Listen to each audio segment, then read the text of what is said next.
Hi friends, welcome to குழந்தை நிலா. இன்றைக்கி சூப்பரான சுவையான பிஸ்கெட் அல்வா தான் குழந்தைகளுக்காக பார்க்க போகிறேங்க. இந்த வீடியோவை ஸ்கிப் பண்ணாமல் பாருங்கள்.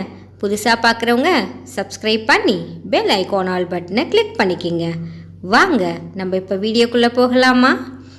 பிஸ்கெட் அல்வா செய்ய தேவையான பொருட்கள்லாம் பார்க்கலாம்.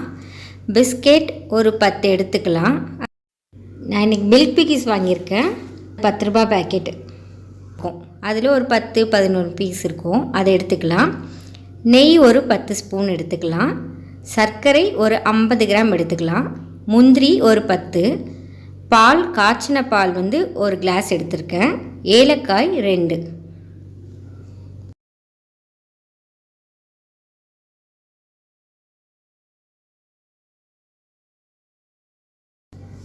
இப்போ ஒரு பேன் எடுத்துக்கலாம். அதில் 2 ஸ்பூன் நெய் போட்டுக்கலாம். நெய் நல்லா காய்ஞ்சிடுச்சு. இப்போ நம்ம இந்த முந்திரி பருப்பை போட்டு மீடியம் ஃப்ளேம்லேயே வச்சு ஃப்ரை பண்ணுவோம். இது நல்லா கோல்டன் கலரில் வந்தோடனே ஸ்டவ் ஆஃப் பண்ணிடலாம். பார்த்திங்கன்னா நல்லா இப்போ கோல்டன் கலரில் வந்துருச்சு. இப்போ ஸ்டவ் ஆஃப் பண்ணிவிட்டு இதை ஒரு பவுலுக்கு மாற்றி எடுத்து வச்சிடலாம். இப்போ அதே பேனில் நெய் கொஞ்சம் ஊற்றிக்கலாம். இப்போ நம்ம எடுத்து வச்சிருந்த நெய்யை அதில் ஊற்றிக்கலாம். நெய் காயட்டும். இப்போ பார்த்திங்கன்னா நெய் நல்லா காஞ்சிடுச்சு. இந்த ஸ்டேஜில் நம்ம பிஸ்கெட் ஒன்றா இது மேலே வைப்போம்.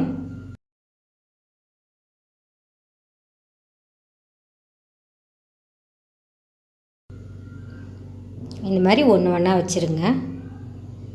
கொஞ்சம் மீடியம் ஃப்ளேம்லேயே வச்சுருங்க.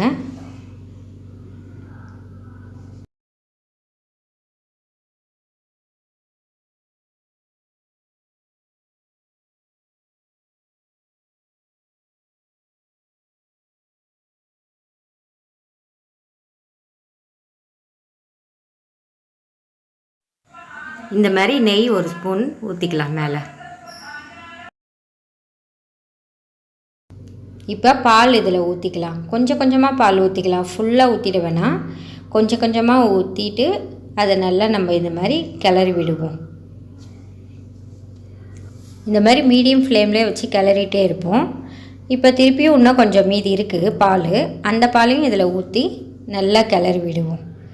நல்லா கிளறி விட்டுகிட்டே இருப்போம்.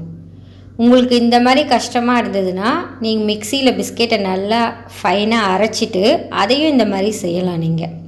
ஆனால் இந்த மாதிரி பண்ணால் கொஞ்சம் டேஸ்ட்டு நல்லா கொடுக்கும் அல்வாக்கு. அதனால் நான் இந்த மாதிரி மிக்சியில் அரைக்காமல் இந்த மாதிரி பிஸ்கெட்டை முழுசாக போட்டு பாலில் ஊற வச்சு அதை நல்லா நைஸ் பண்ணி மிக்ஸ் பண்ணி பண்ணுறேன்.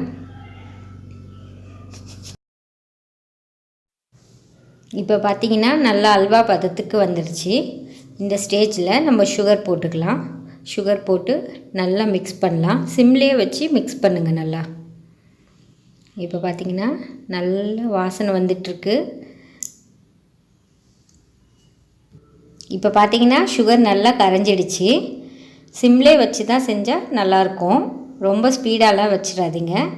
அப்புறம் இந்த ஸ்டேஜில் நம்ம ஏலக்காவை நசுக்கி போட்டுக்கலாம். இந்த அல்வா பார்த்திங்கன்னா பிஸ்கெட் அல்வானே யாரும் நினைக்க மாட்டாங்க. குழந்தைகளுக்கே தெரியாது இது பிஸ்கெட்டில் தான் செஞ்சுருப்பாங்கன்னு மம்மி. ஆனால் இது சூப்பராக இருக்குங்க. எதில் செஞ்சாங்கன்னு கண்டே பிடிக்க முடியாது. இப்போ இதை நல்லா கிளறிக்கிட்டே இருப்போம். இப்போ நல்லா கெட்டியாகிடுச்சு அல்வா பதத்துக்கு. இந்த ஸ்டேஜில் நம்ம வறுத்து வச்சுருந்த கேஷ்நட்டை அதில் போட்டு நல்லா மிக்ஸ் பண்ணுவோம். பார்த்திங்கன்னா இவ்வளோ சூப்பராக சுவையான அருமையான பிஸ்கெட் அல்வா ரெடி ஆகிடுச்சுங்க. இதை குழந்தைகள் மிகவும் விருப்பமாக சாப்பிடுவாங்க. இந்த வீடியோ பிடிச்சிருந்தா லைக் பண்ணுங்கள், கமெண்ட் பண்ணுங்கள், ஃப்ரெண்ட்ஸ்க்கும் ஷேர் பண்ணுங்கள். இந்த வீடியோவை பார்த்ததுக்கு மிக்க நன்றி.